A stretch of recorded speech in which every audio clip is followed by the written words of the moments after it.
పూరా లోకల్. నమస్తే, welcome to పూరా లోకల్. బయటకు వెళ్ళినప్పుడు మనం సాధారణంగా రోడ్డు పక్కన దొరికే నీటిని తాగడానికి భయపడుతుంటాం. అందుకే ఎక్కువ మంది మినరల్ వాటర్ బాటిల్స్ వైపు మొగ్గు చూపుతారు.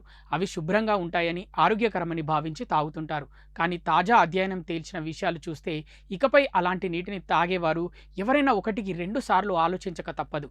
259 మినరల్ వాటర్ బాటిల్స్లో పరిశోధన న్యూయార్క్ స్టేట్ యూనివర్సిటీకి చెందిన పరిశోధకులు జర్నలిజం ప్రాజెక్ట్ ఆర్బ్ మీడియాతో కలిసి ఒక విశ్లేషణ నిర్వహించారు. ఇందులో America, China, Bharat, Brazil, Indonesia, Kenya వంటి 9 దేశాల్లో చలమణిలో ఉన్న 11 ప్రముఖ బ్రాండ్ల మినరల్ వాటర్ బాటిల్స్ని పరీక్షించారు. మొత్తం 259 బాటిల్స్లోని వాటర్ శాంపిల్స్ని సేకరించారు. 90% బాటిల్స్లో ప్లాస్టిక్ రేణువులు. ఈ పరీక్షల్లో 90% మినరల్ వాటర్ బాటిల్స్ నీటిలో ప్లాస్టిక్ కణాలు ఉన్నాయని శాస్త్రవేత్తలు తేల్చారు. ఒక్కో బాటిల్లో గరిష్టంగా 10,000 మైక్రో ప్లాస్టిక్ రేణువులు కూడా ఉన్నట్లు గుర్తించారు. అన్ని నమూనాల్లో కేవలం 17 బాటిల్స్ నీటిలో మాత్రమే ప్లాస్టిక్ అవశేషాలు లేవు అని తేలింది.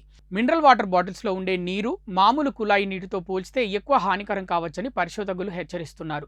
ప్లాస్టిక్ బాటిల్స్ తయారీలో ఉపయోగించే పదార్థాల వల్ల ఈ ప్లాస్టిక్ కణాలు నీటిలోకి చేరుతున్నట్టు అంచనా వేశారు. ఈ విషయంపై స్పందించిన ప్రపంచ ఆరోగ్య సంస్థ మినరల్ వాటర్ బాటిల్స్లోని నీటి వల్ల కలిగే ఆరోగ్య సమస్యలపై త్వరలోనే లోతైన అధ్యయనం చేపడతామని తెలిపింది. అయితే ఇప్పటికీ ప్రజలు మాత్రం బయట నీరు తాగే ముందు పునరాలోచన చేస్తున్నారు. ఇప్పటి వరకు ఆరోగ్యంగా ఉండాలంటే మినరల్ వాటర్ బాటిల్స్లోని నీరే బెటర్ అని అనుకుంటూ వచ్చాం. కానీ తాజా పరిశోధన వెలుగులోకి వచ్చాక వీటిపై స్పష్టత వచ్చే వరకు జాగ్రత్తగా ఉండటమే మంచిదని నిపుణులు సూచిస్తున్నారు. ఇవి ఇప్పటి వరకు ఉన్న అప్డేట్స్. మరిన్ని అప్డేట్స్ కోసం చూస్తూనే ఉండండి పూరా local, your choice for local voice.